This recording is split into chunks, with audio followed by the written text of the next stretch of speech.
پہ جب بھی کسی فورم پر بات ہوتی ہے تو اس پہ بھی وزیر اعظم صاحب اس پہ لیڈ لیتے ہیں.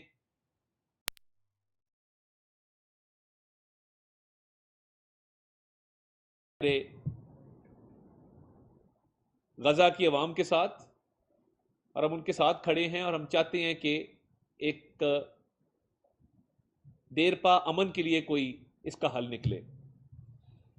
میں اس کے علاوہ جو ایس آئی ایف سی میں بہت اہم فیصلہ ہوا کہ انویسٹمنٹ کو اور ٹریڈ کو فروغ دینے کے لیے، اور دیکھیے جہاں بھی جا رہے ہیں وزیر اعظم وہ بات ایک ہی کر رہے ہیں کہ ہم کشکول توڑنا چاہتے ہیں، ہمیں مالی امداد نہیں چاہیے، ہم تجارت کو اور سرمایہ کاری کو فروغ دینا چاہتے ہیں. اب جب تجارت اور سرمایہ کاری کی بات ہوتی ہے تو ایس آئی ایف سی ایک whole of the government approach ہے، اس کو بڑی پذیرائی مل رہی ہے، اور جو ہمارے دوست ممالک ہیں ان کے انویسٹر بہت خوش ہیں کہ ہمیں ون ونڈو آپریشن ملا ہے، ہمیں جگہ جگہ نہیں جانا پڑتا، ایک ہی فورم سے ہم اپنے تمام معاملات جو ہیں وہ حل کر لیتے ہیں. تو وزیر اعظم نے یہ فیصلہ کیا ہے کہ یہ 7 ڈیسک قائم ہوں گے: چائنا ڈیسک، قطر desk, U A E desk, سعودیہ ڈیسک، یورپین یونین ڈیسک، امریکہ ڈیسک اور فار ایسٹ ڈیسک. یہ 7 ڈیسک جو ہیں وہ ایس آئی ایف سی کے اندر قائم کیے گئے ہیں، جو خصوصی طور پہ ان کی توجہ مرکوز ہوگی پاکستان میں سرمایہ کاری لانے پر اور تجارت کے حجم کو بڑھانے پر. اب یہ جو 7 ڈیسک ہیں جس میں میں دہرائے دیتا ہوں: چائنا، یو اے ای، سعودی عربیہ، قطر، اس کے علاوہ کویت کو بھی شامل کیا گیا ہے، یورپین یونین کو شامل کیا گیا ہے، امریکہ کو شامل کیا گیا ہے، اور فار ایسٹ کو شامل کیا گیا ہے. تو اس سے بڑی مدد ملے گی، سرمایہ کاری کو فروغ ملے گا. اور آپ دیکھیے کہ یو اے ای کی جو سرکاری پریس ایجنسی ہے انہوں نے $10 ارب مختص کرنے کی خبر ریلیز کی. مختص، انہوں نے کہا کہ ہم نے یہ ایلوکیٹ کر دیے ہیں. سعودیہ کے ساتھ بھی جو $5 ارب کے حوالے سے انویسٹمنٹ کی بات چیت چل رہی ہے اس میں بھی خاصی پیش رفت ہے، اور انشاءاللہ تعالی جلد آپ کو نظر آئے گا کہ معاہدے سائن ہوں گے اور یہ حتمی شکل اختیار کریں گے معاہدے، اور یہ انویسٹمنٹ انشاءاللہ تعالی پاکستان آئے گی. وزیر اعظم کا چین کا دورہ بھی اگلے چند دنوں میں آنے والا ہے، اور یہ بہت اہمیت کا حامل ہے. سی پیک کے حوالے سے معاملات کو آگے بڑھانا، چین کی جو سرمایہ کاری ہے، چائنیز سیکیورٹی کے حوالے سے جو خدشات ہیں ان کو دور کرنا، اور اس کی مکمل تیاری کی جا رہی ہے، بھرپور تیاری کی جا رہی ہے. آئی ایم ایف کا جو یہاں سے وفد گیا ہے وہ بڑی مثبت انہوں نے پریس ریلیز جاری کی، اس پہ مزید بات کرنے کی ضرورت نہیں، وہ پازیٹیو طریقے سے انہوں نے پریس ریلیز جو ہے وہ جاری کر کے یہاں سے گئے ہیں. تو میں سمجھتا ہوں کہ آپ اگر کرنٹ اکاؤنٹ ڈیفیسٹ کو دیکھیں کہ تجارتی خسارہ ہمارا کم ہوا ہے، آئی ٹی کی ایکسپورٹس میں اضافہ ہوا ہے، مہنگائی میں جو ہے وہ کمی واقع ہوئی ہے. آپ اگر پچھلے ماہ سے کمپیئر کریں، پچھلے سال سے کمپیئر کریں، تو مہنگائی کا 17% پہ آ جانا میں سمجھتا ہوں بہت بڑی اچیومنٹ ہے. اور فورن ایکسچینج ریزروز کی اگر آپ بات کریں، زر مبادلہ کے جو ذخائر ہیں، کسی زمانے میں 15 دن کا ہمارے پاس کور ہوتا تھا، اب ہمارے پاس 2 ماہ کا کور اویلیبل ہے. تو یہ بھی ایک مثبت پیش رفت ہے کہ اکانومی ٹیک آف کر رہی ہے، اور الحمدللہ تمام جو بین الاقوامی مالیاتی جریدے ہیں، مالیاتی ادارے ہیں، وہ اس کی نشاندہی کر رہے ہیں کہ پاکستان کی اکانومی ریوائیول کی طرف جا رہی ہے.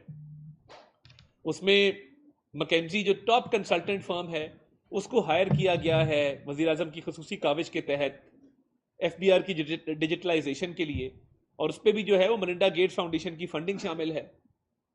تو پی آئی اے کی جو پرائیویٹائزیشن ہے تیزی سے چل رہی ہے. جو یورپ اور یو کے کی پی آئی کی فلائٹس تھیں وہ انشاءاللہ تعالی جلد ریزیوم ہونے جا رہی ہیں. تو یہ تمام اچھی خبریں ہیں اور مثبت خبریں ہیں، اور میں سمجھتا ہوں کہ یہ ہماری خوش قسمتی ہے کہ الحمدللہ اتنے کم عرصے میں یہ معاملات اتنی تیزی سے آگے بڑھے ہیں. اب میں اس طرف آنا چاہتا ہوں کہ جو ملک دشمن قوتیں اس وقت سرگرم ہیں، اور دیکھیے یہ کوئی راکٹ سائنس نہیں ہے، یہ پتہ کرنے کے لیے کہ آج کی 2024 کی سچویشن کو 1971 سے کس طرح ملایا جا رہا ہے، کون ملا رہا ہے، ان کا ایجنڈا کیا ہے، بالکل کلیئر ہے. یہ وہ لوگ ہیں جو کہتے ہیں کہ خان نہیں تو پاکستان نہیں، نعوذ باللہ۔ میں پہلے بھی کہہ چکا کہ پاکستان تا قیامت رہے گا انشاءاللہ تعالی، اور پاکستان 27ویں رمضان کی شب مارز وجود میں آیا تھا۔ اس پاکستان نے ترقی کرنی ہے، اس پاکستان نے آگے بڑھنا ہے، اس پاکستان نے اقوام عالم میں اپنا مقام بنانا ہے۔ تو یہ آپ کی جو 4-5 پوسٹیں آپ کر دیتے ہیں 1971 اور اپنے آپ کو شیخ مجیب سے ملا دیتے ہیں، اس کا مقصد کیا ہے؟ اس کا مقصد وہی ہے جو ہمیشہ ہوتا ہے، اور یہ ان کے منہ سے نکلا تھا۔ آپ کو یاد ہوگا کہ بانی چیئرمین پی ٹی آئی نے جب ایک جگہ اپنے خیالات کا اظہار کیا تو انہوں نے کہا کہ میں نہ رہا تو یہ پاکستان خدا نہ خواستہ یہ ٹوٹ جائے گا۔ یعنی آپ اپنی سیاسی بقا کو پاکستان کی سالمیت سے لنک کرتے ہیں، آپ اپنے سیاسی مفادات، چھوٹے چھوٹے سیاسی مفادات کی خاطر پاکستان کے مفادات کو داؤ پر لگاتے ہیں۔ آپ کا آئی ایم ایف کا لیٹر جو آپ اپنے وزرائے خزانہ کو کہہ رہے تھے کہ لکھو کہ آئی ایم ایف پاکستان سے اگریمنٹ مت کرے، اور یہ آپ کی خواہش، ہمارا محترم دوست ملک ہے سری لنکا، ڈیفالٹ کے حوالے سے بار بار کہنا کہ یہ ڈیفالٹ ہو جائے، یہ جس طرح سری لنکا ڈیفالٹ کیا، ہماری بڑی ان کا احترام ہے، عزت ہے، مگر بار بار یہ اس خواہش کا اظہار کرنا کہ ڈیفالٹ ہو جائے، کہ میں اقتدار میں نہیں رہا تو خدا نہ خواستہ یہ ملک بھی فنا ہو جائے، ایسا ہوگا نہیں آپ کے کہنے سے، کیونکہ آپ کا کیا دھرا قوم کے سامنے ہے۔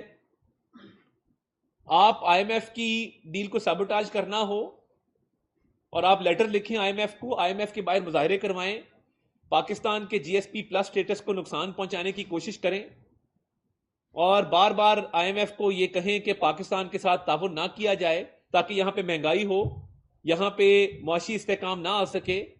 آپ کی کوششیں سب کے سامنے، اور آپ نے ایک دفعہ نہیں، آپ نے بار بار یہ کوششیں کی کہ کسی طریقے سے کوئی نہ کوئی آپ سیبوٹاج کر جائیں سسٹم کو، آپ سسٹم کو ڈی ریل کر جائیں۔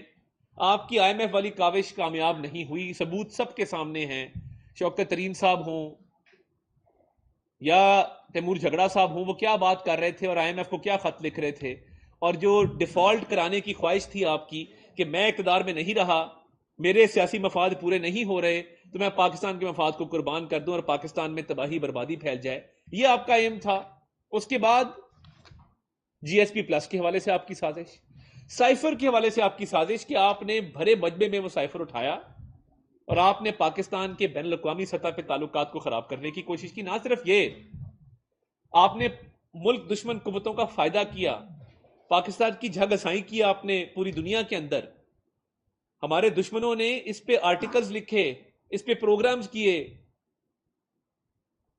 اور آپ بعد میں شرمندہ بھی نہیں ہوتے ایسی باتوں پہ کہ آپ نے وہ سائفر کی کہانی گھڑی تھی۔ آپ کی آڈیو موجود ہے کہ ہم نے اس کے ساتھ کھیلنا ہے، ہم نے کھلواڑ کرنا ہے۔ کیا قومی سلامتی اور فورن پالیسی کھیلنے کے لیے ہوتی ہے؟ میں یہ کہنا نہیں چاہتا تھا، مگر آپ کے دور میں جب آپ نے تحائف بیچے، آپ نے دوست ممالک کے ساتھ تعلقات خراب کیے۔ ہماری کاوش ہے الحمدللہ، دوست ممالک عزت کر رہے ہیں، دوست ممالک سرمایہ کاری کی باتیں کر رہے ہیں۔ آپ کے دور میں آپ نے دوست ممالک سے کیا رویہ اپنایا، اور جو تحائف بیچے، کیا ان کو یہ بات محسوس نہیں ہوئی کہ یہ ملک کا وزیر اعظم ہے، ہمارے دیے ہوئے تحفوں کو بیچ دیتا ہے بلیک مارکیٹ میں اور اس سے منافع کما کے کھا جاتا ہے؟ اب آپ کی کرتوت یہ ہیں اور آپ ملا رہے ہیں اپنے آپ کو شیخ مجیب سے۔ کیا شیخ مجیب پہ بھی 190 ملین پاؤنڈ کا کیس تھا؟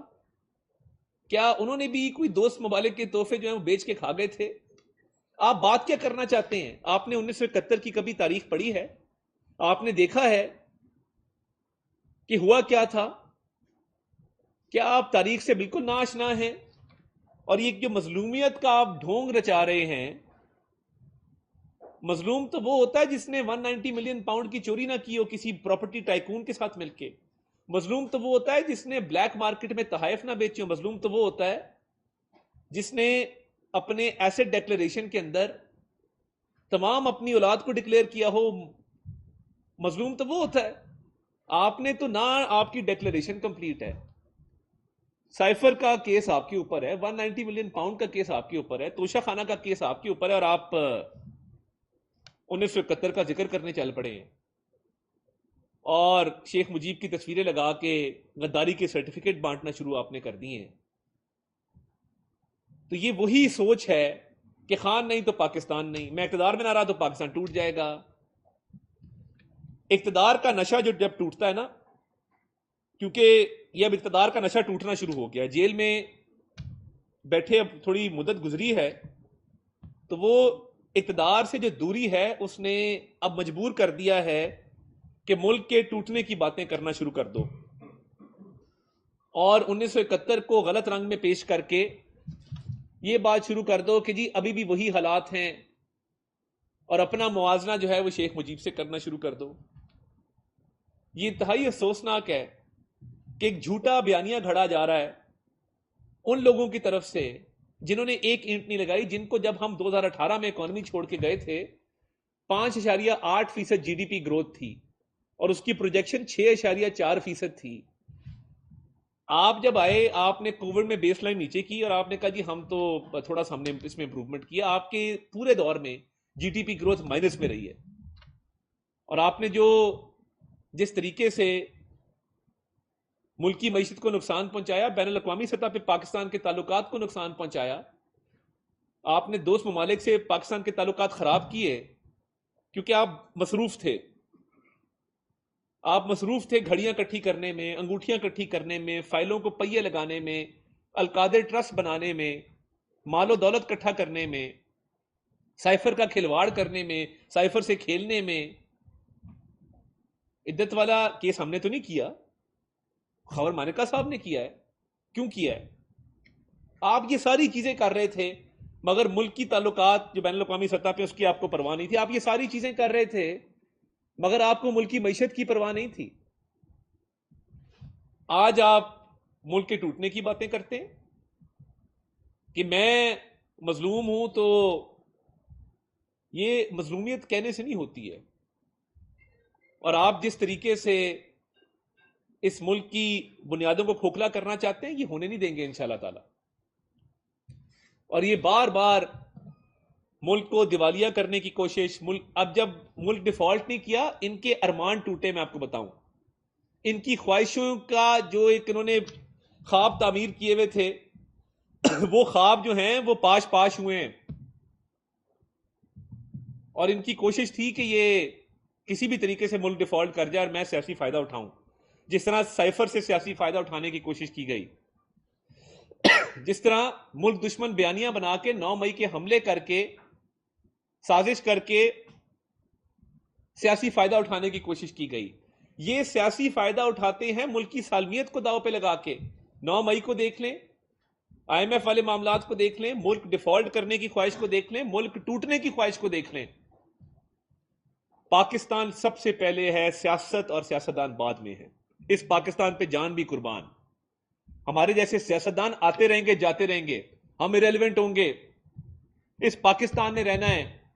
اس پاکستان کی سالمیت، اس پاکستان کا استحکام امپورٹنٹ ہے. آپ کی خواہشات امپورٹنٹ نہیں ہے کہ آپ جیل جائیں، اقتدار سے دوری ہو اور آپ کے اقتدار کا نشہ ٹوٹے تو آپ یہ خواہش کرنا شروع کر دیں کہ خدا نہ خواستہ یہ ملک ٹوٹ جائے. یہ نئی کیمپین اب لانچ کی ہے. اس فنڈنگ کہاں سے آ رہی ہے؟ اس میں ملک دشمن قوتیں کون کون سی شامل ہیں پوری دنیا جانتی ہے. مجھے آپ بتا دیجئے کیا وجہ ہے کہ آپ نے میئر آف لنڈن کے الیکشن میں زیک گولڈ سمتھ کا ساتھ دیا تھا، آپ نے صادق خان کا ساتھ نہیں دیا. آپ کی مرضی ہے، چوائس ہے، آپ نے اچھا کیا ہوگا اپنی طرف سے، مگر زیک گولڈ سمتھ کی بھی ہسٹری کبھی اٹھا کے دیکھ لیں تو آپ کو سمجھ آ جائے گی کہ یہ تانے بانے کہاں سے ملتے ہیں. اور یہ ہر روز جو ملک دشمن بیانیاں اٹھایا جاتا ہے، یہ کیوں اٹھایا جاتا ہے اور کیوں ڈیفالٹ کی خواہش کی جاتی ہے، کیوں آئی ایم ایف کے معاہدے کو کینسل کرنے کی خواہش کی جاتی ہے، کیوں جی ایس پی پلس سٹیٹس لینے کی خواہش کی جاتی ہے، کیوں 9 مئی جیسے فوج پہ اور شہداء کی فیملیز پہ حملے کرنے کی خواہش کی جاتی ہے، کیوں شہداء کے مجسموں کو جن کی دشمن بھی عزت کرتا ہے کیپٹن کرنل شیر خان کی، ان مجسموں کو مسمار کر کے فخر محسوس کیا جاتا ہے، کیوں 1971 کا ذکر کر کے اپنے آپ کو شیخ مجیب سے ملایا جاتا ہے. یہ تمام تر چیزیں وہ ہیں جو کبھی مرحوم حکیم سعید اس کا ذکر کر گئے تھے. کبھی پڑھے ہسٹری، اپنی آپ کو پتہ لگے گا کہ یہ بانی چیئرمین پی ٹی آئی کے اصل مقاصد کیا تھے اور یہ اقتدار میں رہ جاتا تو اس ملک کے ساتھ کیا کرتا. اور اس نے کیوں دوست ممالک کے ساتھ تعلقات خراب کیے اور کیوں پاکستان آئسولیشن کا شکار ہوا. اب تو کامیابیاں مل رہی ہیں, میں نے ابھی روشنی ڈالی اس پہ. یہ سازشیں آپ کی کامیاب نہیں ہوں گی. جس طرح آپ 9 مئی کو ناکام ہوئے تھے, آپ یہ جو کیمپین چلا رہے ہیں آپ اس میں بھی ناکام ہوں گے, کیونکہ آپ کا مکروہ اور گھرونا چہرہ پوری قوم دیکھ چکی ہے. تو ہم تو انشاءاللہ تعالی یہ جو اکنامک پروگرس کے پاتھ پہ ہم جا رہے ہیں اور ملک جو ہے وہ ترقی کی اشارہ پر گامزن ہے, فیکٹس اینڈ فگرز آپ کے سامنے ہیں. اس ملک نے ترقی کرنی ہے تا قیامت قائم رہنا ہے, اور اس میں شہباز شریف صاحب کی حکومت بھرپور کردار ادا کر رہی ہے اور کرتی رہے گی. سفارتی محاذ پہ جو کامیابیاں ہیں وہ غزہ پہ, رفح پہ آواز اٹھانا ہو, ان ممالک کے ساتھ رابطہ ہو جو اس پہ آواز اٹھا رہے ہیں, دوست ممالک کے ساتھ سرمایہ کاری کا معاملہ ہو, آنے والے دنوں میں چین کا جو وزٹ ہے وہ اہمیت کا حامل ہے.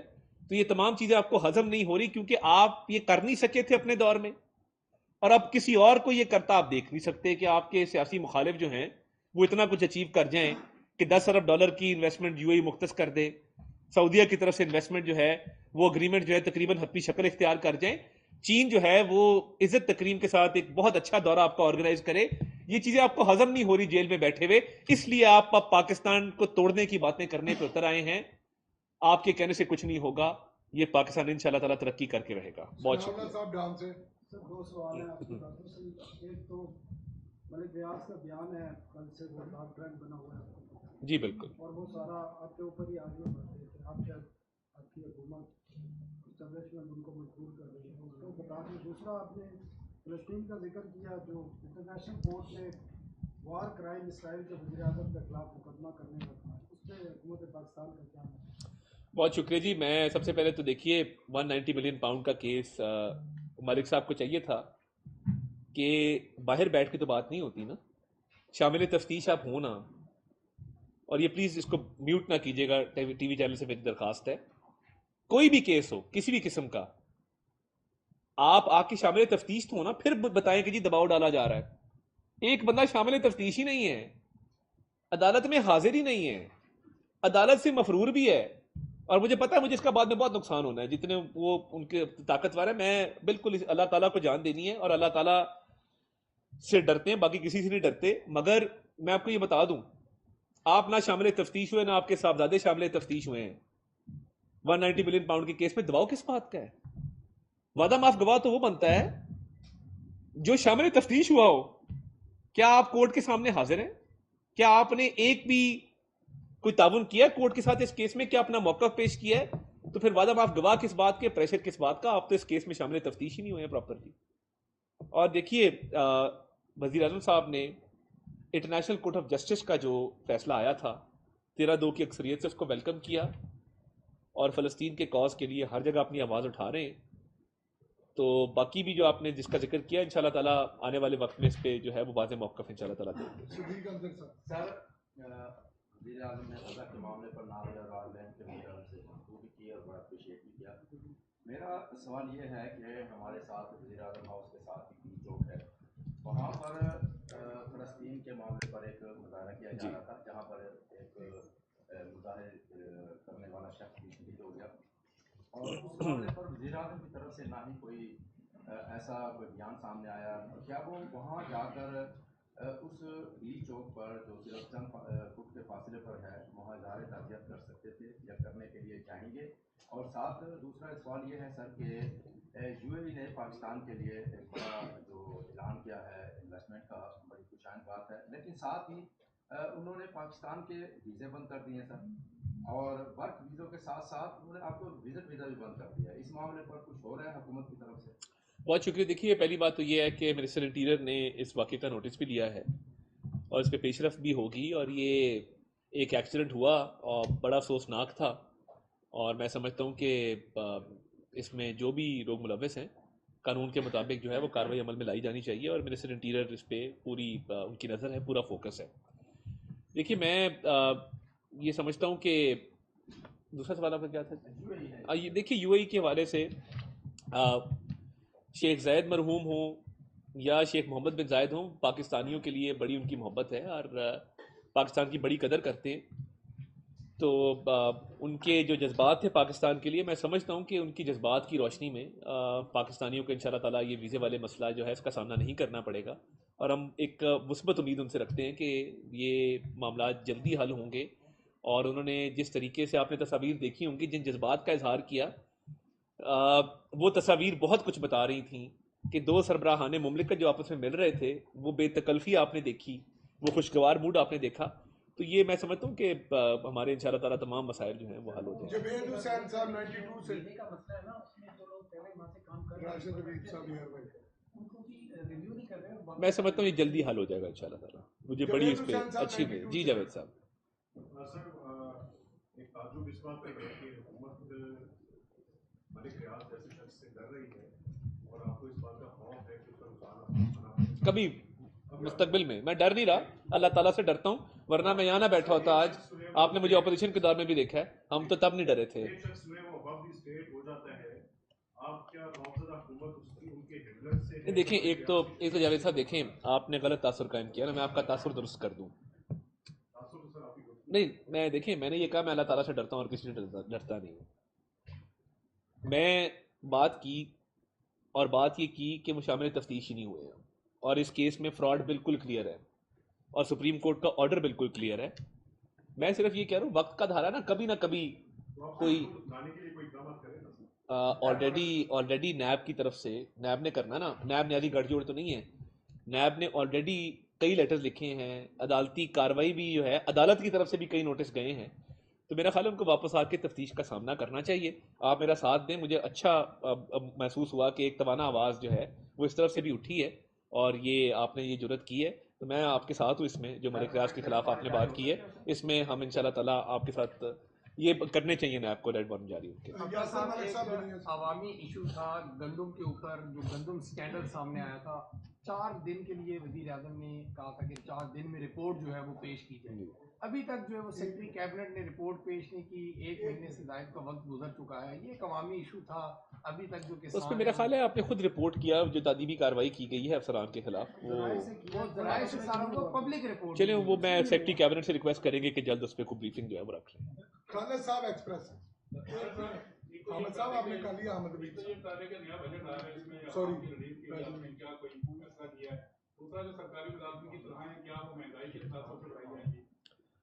دیکھیں میں سمجھتا ہوں کہ انشاءاللہ تعالیٰ بجٹ کے اوپر ایک تفصیلی بریفنگ ہوگی، اس کی تیاری ہو رہی ہے، اور غریب عوام کو ریلیف دینے کے لیے وزیر اعظم کی یہ بالکل ترجیح ہے، اور وہ سمجھتے ہیں کہ جو بوجھ اٹھا سکتے ہیں ان پہ بوجھ ڈالنا چاہیے، اور جو متوسط طبقہ ہے اس پہ بہت زیادہ بوجھ ڈالنے کے وہ قائل نہیں ہے.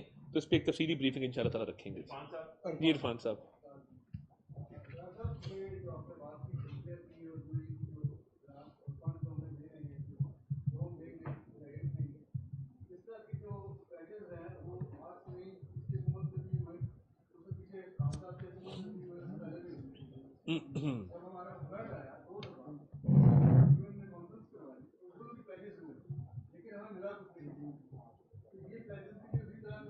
دیکھیے فرق ہے، ایک تو جو پی ڈی ایم کی حکومت میں آپ کو یاد ہوگا $1 ارب جو ہے وہ یو اے ای نے تب دیا تھا جب ہم مالی مشکلات کا شکار تھے، اس کو رول اوور بھی کیا تھا اس کے بعد. تو دوست سعودیہ کی طرف سے جب امداد ملی تھی، وہ امداد آئی تھی، میں اب انویسٹمنٹ پہ آ رہا ہوں، وہ تھی ایڈ. وزیر اعظم صاحب نے یہ کلیئر کیا ہے کہ ایڈ نہیں ٹریڈ. ٹھیک ہے جی، ٹریڈ ناٹ ایڈ کا جو نعرہ ہے اس کا مقصد یہ ہے کہ ٹریڈ اور انویسٹمنٹ ہو. سعودیہ کے ساتھ ہمارے مختلف سیکٹرز میں I T, mining, agriculture and so on ہمارے بہت پیش رفت ہوئی ہے. ہمارا G2G بھی B2B بھی کافی چیزیں آگے بڑھ چکی ہیں، ہماری میٹنگز ہو چکی ہیں، اس کو حتمی شکل معاہدوں کو دی جا رہی ہے. تو انشاءاللہ تعالیٰ بہت جلد یہ آپ کے سامنے آ جائیں گی اس کی تفصیلات. اور یو اے ای نے بھی جن جذبات کا اظہار کیا، اور دیکھیں ان کی اگر آفیشیل نیوز ایجنسی کہتی ہے کہ ہم نے ایلوکیٹ کیا ہے، تو ایلوکیٹ کا مطلب ہے مختص کر دیے $10 ارب انہوں نے سائڈ پہ کر لیے. تو اس حوالے سے بھی میٹنگز ہو رہی ہیں اور بہت جلد جو ہے اس کو عملی جامہ پہنایا جائے گا. دیکھیں جب آپ بیٹھتے ہیں نا تو یہ نہیں ہوتا کہ فوری طور پہ اگریمنٹ سائن ہو جائے، اس پہ بڑی ارک ریزی ہوتی ہے، اس پہ بڑی ڈیٹیل میں جانا پڑتا ہے. کہ کون سے سیکٹر میں کیا پوٹینشیل ہم گین کر سکتے ہیں. ہم نے تو ان کو یہ بھی بتایا ہے کہ ریٹ آف ریٹرن کتنا ہے آن انویسٹمنٹ اور کتنے دیر کا یہ پروجیکٹ ہوگا. تو ہر فیلڈ کے اندر, ہر شعبے کے اندر تفصیلات طے کی جا رہی ہیں. بزنس ٹو بزنس بھی ہماری اچھی میٹنگز ہوئیں جب یہاں پہ سعودی وفد آیا تھا. تو میں سمجھتا ہوں کہ بہت جلد جو ہے یہ ساری چیزیں فائنلٹی اٹین کر جائیں گی. اور یہ obviously اوور نائٹ ہونے والا کام نہیں ہے, اس میں کئی دفعہ کچھ ٹائم لگتا ہے. تو مگر ہم اس پہ بالکل ہم ہوپ فل ہیں کہ بہت جلد اس کا نتیجہ آپ کے سامنے آ جائے گا. عبد الرحمان ماطر صاحب, Al Jazeera. Sir, with the continuous ban on X, Twitter, and the recent bill which was passed by the Punjab Assembly regarding the defamation law, don't you think that the freedom of expression is, harmed? Firstly, the ban on Twitter or X was imposed in the caretaker government. The matter is now sub judice in court. The Interior Ministry has submitted its reply in the court of law, and now the matter will be decided in the court. Secondly, what was the second question? I think defamation laws are made for every citizen. Defamation laws are not made for the state. A lot of our TV channels, our media personalities, they go to the United Kingdom to file defamation laws because they know that this will be result oriented. I think the journalist bodies should provide their input and they should benefit from it. If any journalist, for example, sitting here is accused of something, that journalist or reporter should have the right to file a defamation suit. I think defamation suit is not usually made for the state. It is for everyone to benefit from. And I think the existing laws of defamation are sometimes not adequate to deal with this problem. I'll give you an example. The Prime Minister Shehbaz Sharif had filed a defamation suit against Imran Khan. He accused him of taking bribe regarding some Chinese project. Till date, Imran Khan is not submitting his reply. His lawyers are absent from court. They are seeking indefinite adjournments, and they were given the last chance to give a reply. They have not given it. So if I file a defamation suit under the present law today, my grandson might be able to get the result after 40 or 50 years. That's the present state of affairs. Yes, wide consultations should be held. Everyone should give their input, but a strong defamation law for the benefit of the whole country is necessary. Thank you very much.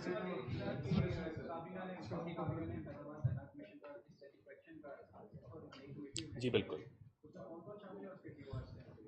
دیکھیے, minister laws committee کو handle کر رہے ہیں جی, اور اس پہ obviously ان کا خیال تھا کہ ٹی او آرز کے مطابق اس کی وہ رپورٹ نہیں آئی. ٹی او آرز تو کچھ اور تھے, رپورٹ کچھ اور آئی, تو اس پہ اس کو ایگزامن کر رہے ہیں. تو میں لا منسٹر سے ریکویسٹ بھی کروں گا وہ آپ کے سامنے اس کی تفصیلات جو بیان کرتے ہیں. تھینک یو, بہت شکریہ جی.